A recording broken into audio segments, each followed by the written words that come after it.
Salut à toi internaute passionné de voyage et de liberté. J'ai adopté Michel le 28 avril 2017 et pour fêter ses 4 ans, je lui ai fait faire un tour au contrôle technique. Alors oui, comme vous, c'est un truc qui ne me fait pas plaisir. Ça se passe toujours comme ça. On dépose les clés, on attend, on stresse, on revient et on nous annonce le verdict. Voilà. Je sais que je suis pas le seul dans ce cas. Je sais. Hein, t'es pas rassuré. Je le sais. Je le sais. Je le sais. Comme vous, j'y connais pas grand chose en mécanique, mais j'aimerais comprendre. Comprendre comment un contrôle technique se passe. Par exemple. Cette vidéo est en partenariat avec Autosur. C'est eux qui gentiment m'ont ouvert les portes d'un de leurs centres. On va découvrir ensemble comment se passe le contrôle technique d'un véhicule de loisir. Un van, un fourgon aménagé ou un camping-car. Normalement, à la fin de cette vidéo, vous devriez être incollable sur le contrôle technique. Et probablement rassuré. Moi perso, depuis que j'ai compris comment les choses se passaient, ça me stresse moins. Allez, direction Autosur Van avec Victor qui va tout nous expliquer. C'est ton premier YouTube? Exactement. Stressé? Un peu. Dès que je réceptionne ton van, je te demande la carte grise avec la clé. Hop, merci. Je saisis la carte grise en demandant du coup un numéro à l'OTC. Donc l'OTC, c'est l'organisme technique central donc, qui regroupe toutes les informations des véhicules, que ce soit moto, camion, tout ça. Nous, on a accès au dernier contrôle technique juste à la date et au kilométrage. On a droit qu'à ça, on n'a pas les défauts s'il est passé dans un autre centre ou pas. Et moi en l'occurrence? J'ai rien parce qu'il n'est pas passé dans un contrôle vu qu'il a 4 ans. Donc là, tu vois, j'ai saisi la carte grise et j'ai eu le retour du SIV. C'est le service des immatriculations des véhicules français. On a ta date de mise en circulation. Le type mine, ça va me servir à avoir des informations, par exemple, sur le moteur, si c'est un turbo ou s'il est atmosphérique, la montre des pneumatiques, ton numéro de série du véhicule et le type de carrosserie. Donc la carrosserie, c'est un fourgon caravane du coup. Que vous ayez un van, un fourgon, un camping-car, si votre véhicule est homologué, ce sera marqué sur la carte grise VASP Caravane. Ce qui est considéré caravane, c'est quand il y a un coin couchette, une table, coin rangement et coin cuisine. Inamovible, c'est très important. Inamovible. S'il manque un élément, il n'est pas considéré camping-car. Par contre, s'il y a tous les éléments et s'il n'est pas marqué caravane sur la carte grise, là, il sera en contre-visite pour défaut de carte grise. Être homologué, c'est quand même intéressant. Parce que si vous êtes encore en utilitaire, vous allez être obligé de passer la pollution tous les ans. Un VASP Caravane, c'est tous les 2 ans. Alors, si votre aménagement est démontable, j'ai envie de te dire, démonte-le avant le contrôle technique. Voilà. Il y a 8 fonctions à contrôler sur le véhicule. 9 suivant s'il y a un véhicule spécifique, donc taxi, véhicule école, ambulance. Donc là, on va commencer du coup par l'identification, fonction 0. Ensuite, il y aura le freinage, la direction, visibilité, ensuite l'éclairage, liaison au sol, structure carrosserie, les équipements, donc ça va être les ceintures, airbags, tout ce qui est un peu à l'intérieur du véhicule. Et la nuisance, c'est pollution et le bruit du véhicule. Tout ça va être checké en même temps. Ce ne sera pas point par point. Ce sera au toucher visuellement, on voit plusieurs choses en même temps. Donc la plaquette de frein, par exemple, je vais voir la plaquette, le disque de frein, mais je peux aussi voir l'état de la rotule qui est à côté en même temps. Il y a 133 points de contrôle. Ça va de l'ampoule d'un phare jusqu'au frein. Bon, on va pas tout vous énumérer dans cette vidéo. On va pas vous dire non plus chaque point, celui qui passe pas, celui qui pourrait éventuellement passer. Sinon, cette vidéo elle va être très longue et probablement très ennuyeuse. Dans le descriptif, il y a des liens qui vous permettront d'approfondir le sujet si vraiment ça vous intéresse. On ne va pas non plus vous expliquer comment fonctionne le véhicule. Non. Pour ça, il y a des vidéos précédentes. Vous les trouverez elles aussi dans le descriptif de cette vidéo, où le lien vient d'apparaître juste ici. Ou pas. Dernière chose, même si tous les points sont rigoureusement les mêmes dans tous les centres, l'ordre des tests peuvent changer. On vous montre là, ce sera peut-être pas la même chose chez quelqu'un d'autre. Voilà. Sur le véhicule, il y a un contrôleur par véhicule, obligatoire. C'est nous qui sommes responsables du véhicule qu'on l'on fait. On n'a pas le droit d'être 2 pour faire un véhicule, pour déjà le numéro d'agrément qui m'appartient. Si j'oublie un défaut, c'est moi qui est responsable du véhicule. Ce numéro d'agrément, il est délivré par la préfecture. Une fois qu'on a fini notre formation, on demande un numéro d'agrément qui nous permet de travailler en contrôle technique. Ce qu'il faut savoir à propos des centres de contrôle technique, c'est que ce sont des organismes privés à qui on a confié une mission de service public. En gros, ce qu'il faut comprendre, c'est que Autosur et les autres marques exécutent des contrôles sur votre véhicule avec des règles et des mesures strictes prévues par le ministère des Transports. Ils ne font pas ça au hasard. Non. Un centre technique a pour obligation d'être indépendant. Par exemple, si tu possèdes un centre agréé, tu ne peux pas en même temps vendre et réparer des voitures. Ah ben non, tu peux pas. Parce que ce serait un conflit d'intérêts. Tu fais à la fois centre technique et puis en même temps tu répares et tu vends, donc tu pourrais éventuellement, tu vois, par 2-3 petites combines, voilà, tu peux pas. Les centres ainsi que les contrôleurs ont des numéros d'agrément préfectoral, préfectoraux, voilà. Enfin, ils ont des numéros d'agrément, quoi. Et ils sont régulièrement contrôlés. Ils peuvent reprendre un véhicule qu'on a fait dans la matinée par exemple, ils peuvent nous le recontrôler avec nous pour voir s'il y a une concordance entre les deux. S'ils ne font pas bien leur travail, on peut aller jusqu'à leur retirer définitivement leur agrément. Et ils ne pourront plus exercer. Plus de travail, plus d'activité. Il faudra chercher autre chose. Il y en a qui ont essayé. Ils ont eu des problèmes. Première étape, ça consiste à faire l'identification du véhicule. C'est la chose obligatoire en premier à faire. L'immatriculation du véhicule et le numéro de série. Si ça colle pas, ce sera une contre-visite, suivant le nombre de caractères qui sont différents par rapport au numéro qu'il y a sur la carte grise. Plus de 2 caractères, c'est en contre-visite. Ça arrive que la préfecture, 63, ils vont inverser, ils vont mettre 36. Ça, c'est une erreur de frappe qu'ils font assez régulièrement. Donc là, c'est identification inhabituelle et c'est pas en contre-visite. Ce sera juste noté sur le rapport de contrôle à la fin. Tant que je suis dans le véhicule, je vais commencer par le kilométrage, donc 63 930. Donc on peut voir que j'ai aucun kilométrage retourné par le SIV parce que ton véhicule a 4 ans et qu'il n'est pas passé au contrôle technique encore. Donc là devant, on commence par la plaque d'immatriculation. Donc en même temps, on vérifie sa fixation. Tout va bien. On va aller saisir le numéro de série, donc sur la plaque constructeur qui se trouve devant. Chaque fois que je saisis, si je fais une faute de frappe, on va le retrouver en rouge. Ça montrera qu'il y a un écart par rapport à la carte grise. Donc la deuxième chose après la plaque constructeur, c'est d'aller saisir le numéro de frappe à froid, gravé sur le châssis. Sur la carte grise, c'est un moteur diesel, donc on vérifie quand même qu'il y a un bon moteur diesel dedans. Donc effectivement, c'est le cas. Ça veut dire que si j'ai changé le moteur, je vais le voir. Là, ce serait une non-concordance d'énergie qui serait un refus au contrôle technique. Bon, là, je vais commencer par checker la carrosserie. Du coup, là, on vérifie vraiment, par exemple, des parties saillantes. Vérifier s'il n'y a pas des chocs, de la corrosion. Les fenêtres, pareil, on vérifie la fixation des feux, voir l'état. Pas de fissures ou de trous dedans, ou s'il n'y a pas d'humidité dedans. Vérifier, important, si elle est bien fixée, s'il y a du jeu dedans. Les vitres, pareil. Hop, la fermeture. Le feu gauche. Vérifier si ça ne s'ouvre pas quand tu roules. La porte, la trappe à essence. Vérifier si le bouchon est bien là, s'il est bien fixé. Tac, tac. Hop. Et on vérifiera tout à l'heure l'éclairage, si tout fonctionne. Michel, il s'est jamais fait autant palper, chatouiller, secouer. L'ouverture des portes sur les portes avant se fait par l'intérieur et l'extérieur. Les portes arrière ne se font que par l'extérieur. Je vais contrôler ceinture et siège, l'état de la ceinture et la fixation. Si elle se clique bien, on la déroule en entier pour voir s'il n'y a pas des coupures dedans. Si elle bloque bien. Le réglage en hauteur, donc important. La fixation du siège, donc s'il est bien fixé et en bon état. Le siège se retourne, tu checkes ça aussi? Non, je check que la fixation sur le siège passager. Par contre, le siège avant, je vais contrôler la glissière, la hauteur du siège et le dossier. Ça, c'est bon. En même temps, l'ouverture de la porte par l'intérieur. Donc tout va bien. On regarde aussi le pare-brise, la fixation et s'il n'y a pas d'éclat dedans ou de fissure, si les essuie-glaces sont en bon état. L'ouverture de cette porte-là, si elle est bien fixée. Très important aussi qu'il ne manque pas les capuchons pour éviter les blessures. Tu as 2 places assises à l'arrière. Elles sont un peu lentes à se dérouler, mais on a le droit de les accompagner. C'est fixé et c'est en bon état. Donc pas de souci là-dessus. Est-ce que tu vérifies d'autres choses dans mon véhicule? À l'intérieur, ici, non, je ne vérifie rien. Donc tu vas pas vérifier ma cuisine, par exemple, mon système de gaz et tout ça? Non, j'ai pas à vérifier la fixation, par exemple, de ta cuisine ou de ta table, vu qu'elle a déjà été homologuée par les services de l'État. On vérifie en même temps la fermeture de la porte. Donc là, je vais checker le niveau d'huile. Si le niveau d'huile est trop haut ou trop bas, je ne ferai pas la pollution pour éviter justement une casse moteur. Là, il est bon. On contrôle les freins, mettre cylindre, s'il y a du liquide dans le bocal. Là, le niveau est bon. Il est récent, donc il est bien. Petite fixation. Le support moteur, le niveau de liquide de refroidissement, donc là, il est bien. On peut checker la carrosserie, donc tout ce qui est longeron par le dessus, voir s'il y a eu un choc sur le véhicule ou pas. Voir d'éventuelles fuites de gasoil sur le haut du moteur au niveau des injecteurs. La fixation de la boîte. Tout est parfait. Hop. Donc là, je vais pouvoir lever le véhicule. Je vais commencer mon contrôle visuel du soubassement du véhicule, l'état du pneumatique, la date, on vérifie aussi l'homologation et la dimension ainsi que la marque qui doit être identique à l'autre pneu, donc de l'autre côté, donc sur le même essieu. Ah, les pneus. Les pneus, les pneus, les pneus. Vaste débat dans le petit monde des camping-caristes et des fourgons aménagés.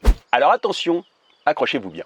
Au contrôle technique, on vérifie l'état du pneu. Mais ça, on vient de le voir. Mais aussi l'indice de charge. Et en fonction du poids du véhicule, ça passe ou ça passe pas.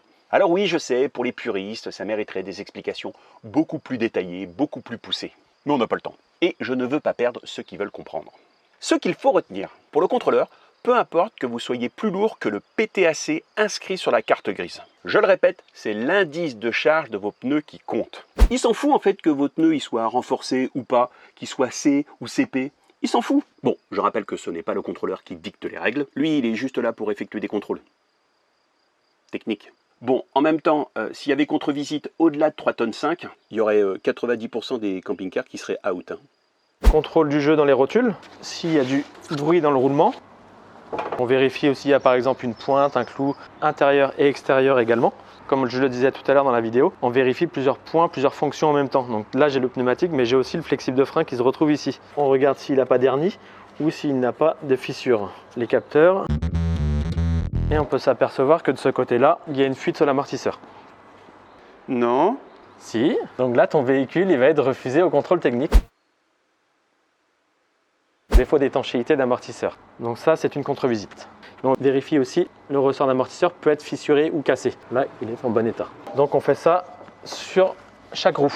Et après, je ferai la pression des pneus, mais je dois aussi vérifier la fixation de la jante. S'il y a un enjoliveur qui cache les écrous, je n'ai pas à vérifier la fixation. On n'a pas le droit de démonter un enjoliveur. Là, on peut s'apercevoir également que l'autre amortisseur fuit, même un peu plus que l'autre d'ailleurs. On vérifie aussi les pare-boues, donc s'ils sont bien fixés, et l'état, et les plaquettes de frein, qu'on vérifie à travers la jante, et les disques de frein en même temps. Et ouais, comme tu peux pas démonter, alors comment ça se passe? Là, c'est que visuel. Tout ce que je ne peux pas voir, je ne contrôle pas.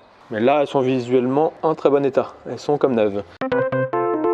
Sur un pneumatique, il y a un sens de rotation. S'il était dans l'autre sens, ça donnait lieu à un point qui est en contre-visite. C'est bon. Hop.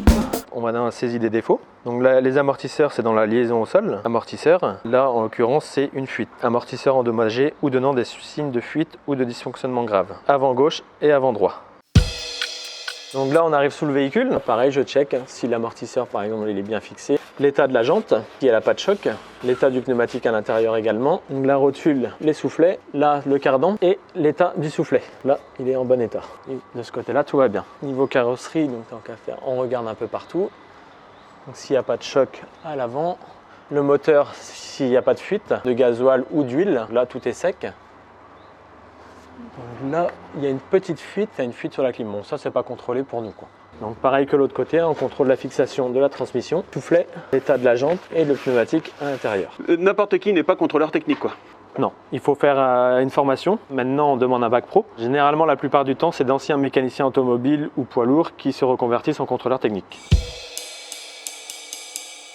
Là, ton pot il est cassé. Ici, il y a toute une fissure qui est défectueuse ici. Ça donne lieu à une contre-visite également. Ces gaz d'échappement, au lieu de sortir à la sortie prévue par le constructeur, vont sortir avant. Moi, j'aurai pas les bons gaz d'échappement qui vont apparaître sur mon appareil de pollution. Et aussi le bruit. Là, il ne fera pas beaucoup de bruit, c'est une légère fissure. On n'aura pas de pollution à faire sur ton véhicule. Vu qu'il y a une fuite d'échappement, ce sera un point de contrôle en moins à faire. On a trouvé deux défauts, enfin un défaut dessus, mais qui va en générer deux. Donc ton pot d'échappement qui est fissuré donc avec une fuite, tuyau d'échappement silencieux, donc là c'est le silencieux. Mauvaise fixation ou manque d'étanchéité du système. Mais celui-là génère aussi du coup la pollution qu'on ne peut pas faire vu qu'il y a une fuite d'échappement. C'est dans opacité.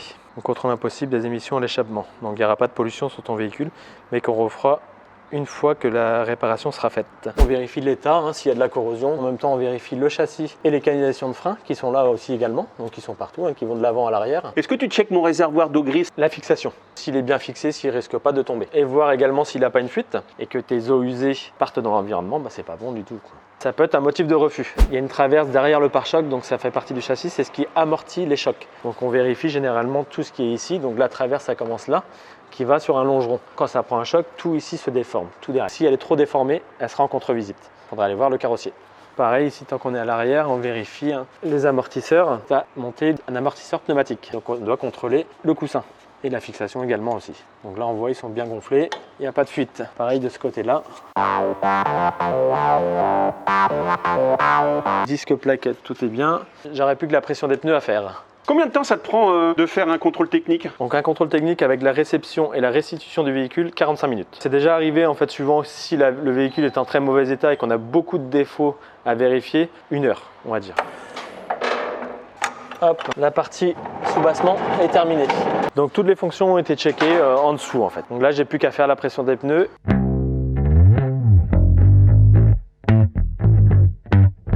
Là, je vais choisir ton immatriculation pour pouvoir faire tout ce qui est bande suspension, freinage et ripage. Donc on passe la roue ici, c'est pour vérifier si le véhicule tire à gauche ou à droite. Quand on lâche le volant sur la route, on voit que le véhicule se déporte ou pas. Donc ça, c'est le ripage ou le parallélisme. S'il y a un fort ripage, elle va bouger beaucoup. Par exemple, si tu as -8, donc ton véhicule va se déporter de 8 mètres sur 1 km. Là, on peut aussi déceler s'il y a un jeu dans une rotule. Ensuite, on arrive sur la plaque de suspension. Ça va faire secouer le véhicule pour voir si les amortisseurs ont une bonne efficacité. Et il va aussi peser le véhicule. On va mettre nos roues dans les rouleaux et on va mesurer l'efficacité de freinage et voir s'il y a un problème de déséquilibre par rapport à la roue avant gauche ou la roue avant droite. Ça peut nous montrer un signe d'une fuite. On retranscrit dans cette machine-là comment se comporte le véhicule sur la route. S'il y a un souci, on peut le retrouver ici, sans danger.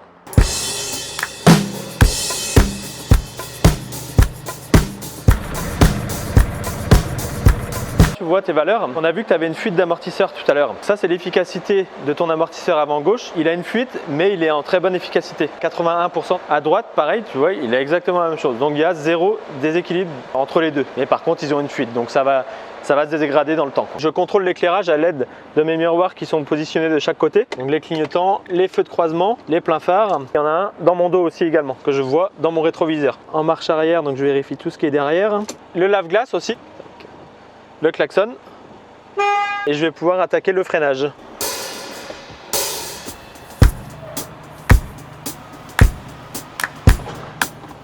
Donc là je vais sortir et je vais faire l'essieu arrière. Tes valeurs de suspension à l'arrière sont vraiment très bonnes aussi également. Et donc on va pouvoir passer au freinage arrière. Voilà, je vais tester le frein à main. Il doit avoir 18 minimum, 18%. Ce qui veut dire que dans une côte à 18%, il doit tenir.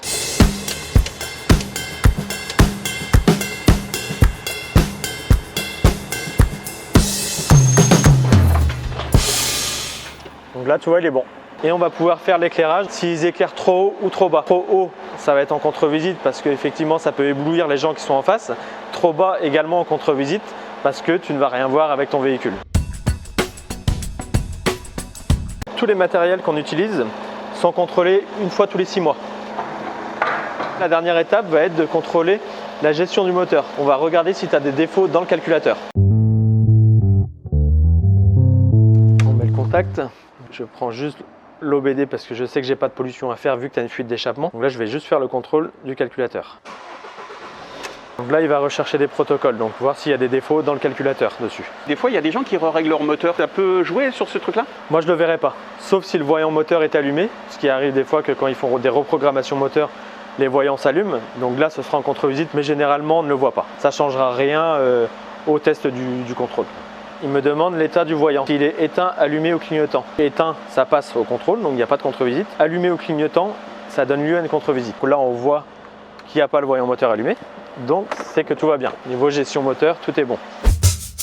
Là, j'ai terminé donc le contrôle. J'ai imprimé mon procès-verbal. C'est le document que la préfecture peut te demander si tu veux refaire ta carte grise, par exemple, dessus, et qui prouve aussi que tu as fait le contrôle technique. Une fois que j'ai fini le contrôle, donc toutes les mesures partent à l'OTC. La préfecture à ton contrôle technique, la gendarmerie sait que tu as passé le contrôle technique aussi. Ils ont toutes tes mesures, ils savent si ton véhicule est passé ou est en contre-visite. Sur ce procès-verbal là, tu retrouves les défauts du coup que j'ai noté et que j'ai découvert sur ton véhicule, plus les mesures. Il y a la date que tu ne dois pas dépasser pour la contre-visite, donc que tu retrouves ici, donc 28/06/2021. Nature du prochain contrôle, donc ce sera une contre-visite parce que tu as des défaillances majeures. La défaillance majeure, ça donne lieu à une contre-visite à faire dans un délai de 2 mois. Surtout pas dépasser les 2 mois. Si tu dépasses les 2 mois, ton PV il sera bloqué, donc nous on ne pourra pas faire de contre-visite. Donc tu as un contrôle complet à refaire. Tu peux avoir sur un contrôle, là il n'y en a pas dans l'occurrence, tu n'as que des défaillances majeures, des défaillances mineures. Tu n'as pas d'obligation de réparer. C'est juste pour te signaler que tu as des défaillances sur ton véhicule. Mais tu as aussi un troisième point, c'est la défaillance critique. Il doit aller chez le garagiste tout de suite et réparer tout de suite.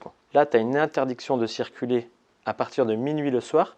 Tu as quand même 2 mois pour faire les travaux mais tu n'as pas le droit de circuler avec le véhicule parce que c'est des défaillances très graves pour les autres et pour toi-même. Si je peux me permettre de vous donner un conseil, imaginons que vous passez le contrôle technique et que vous avez que quelques défauts mineurs. N'attendez pas pour les faire réparer. Parce qu'avec le temps, ils peuvent se transformer en défauts majeurs, voire critiques. Et ça risque de vous coûter bien plus cher qu'une simple réparation. Au-delà de l'argent, si on y réfléchit bien et avec un peu de bon sens, on comprend vite que c'est mieux d'avoir un véhicule bien entretenu sur la route qu'une ruine. C'est avant tout pour notre sécurité et puis accessoirement celle des autres. Non, je déconne. C'est pour notre sécurité et celle des autres. Si tu reviens la semaine prochaine, je vais contrôler la pollution. Ça se peut que la pollution soit pas bonne. Ça ne redécale pas de 2 mois. Il ne faudra surtout pas à nouveau dépasser la date que je t'avais dit au début, donc le 28 juin 2021. Alors tu peux aller dans n'importe quel centre en France, passer ta contre-visite si tu lui fournis bien le procès-verbal. Sans ce procès-verbal-là, il ne pourra pas faire la contre-visite. Il y a un petit timbre que je dois décoller sur le procès-verbal. C'est celui-là qui fait foi auprès des forces de l'ordre. C'est soumis à contre-visite jusqu'au 28/06/2021. La petite vignette que je dois aller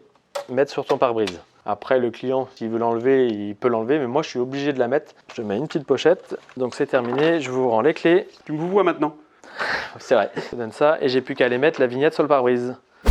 Alors oui, c'est vrai, si tu as regardé ma dernière vidéo, tu te demandes pourquoi je n'ai pas fait la réparation de mon pot d'échappement et de mes amortisseurs avant le contrôle technique. Tout simplement parce qu'il y avait des problèmes d'approvisionnement de pièces et qu'il fallait que je passe le contrôle avant le 27 avril 2021. Bon, là, en l'occurrence, je l'ai passé le 29 avril. J'ai attendu jusqu'à la dernière minute. Pour info, si vous n'êtes pas en règle, c'est 135 € d'amende. Tout ça en partie parce qu'il y avait un bateau qui avait bloqué le canal de Suez.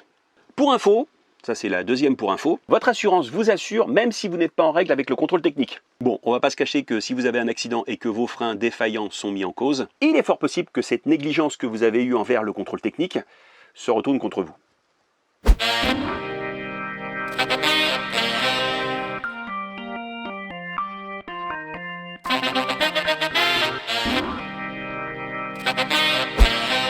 Michel est de retour, j'ai saisi ma carte grise, donc on va devoir refaire l'identification du véhicule. On est obligé de le faire à chaque contrôle, donc ça c'est obligatoire. Hop.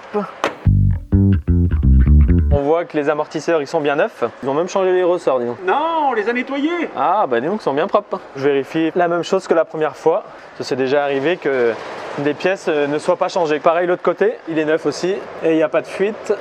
Le ressort il est en place. C'est parfait, c'est tout bon. Ton échappement, on voit qu'il est bien neuf dessus. Et le tuyau d'échappement, pareil, en bon état. Là, tout va bien, on n'a plus que la pollution à faire. Hop, donc on va faire la pollution avec l'OBD. On est obligé de refaire ce point-là aussi également. On va mesurer l'opacité des fumées. Si tu n'as pas de fumée, normalement, ça ne pollue pas. Généralement, les fourgons comme ça, camping-car, ne polluent pas souvent. Limite pollution, toi, t'es donné pour 0,51. Normalement, tu la retrouves, tu vois ici, 0,51. Si tu dépasses, on devra refaire une contre-visite dans les 2 mois par rapport à ta date initiale. Dis-moi pas que Michel, qui a 4 ans... Normalement, ça devrait le faire. Donc ça, à brancher sur la prise diagnostique de ton véhicule. Hop. Donc il va regarder, chercher les protocoles et vérifier si tu as des défauts dans le calculateur. Il va me demander après si le voyant est allumé ou éteint. Tu n'as pas de défaut. C'est un bon début pour la pollution. Code erreur relevé, tu as 0 défaut dans ton véhicule. On va pouvoir commencer la pollution en insérant cette petite sonde d'opacité dans ton échappement qui se trouve ici. Hop. Je vais avoir 2 accélérations à faire. Si après il y a un petit peu de pollution, on en aura 3, 4, 5, 6 ou 7 maximum à faire dessus. Normalement le tien, 2 ça devrait suffire. Tu vas voir, on sera en dessous 0,10 je pense.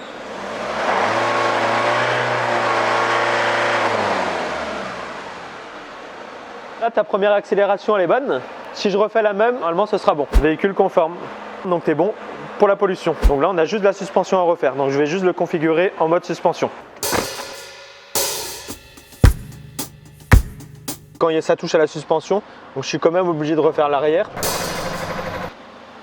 Donc là la contre-visite est terminée, véhicule favorable.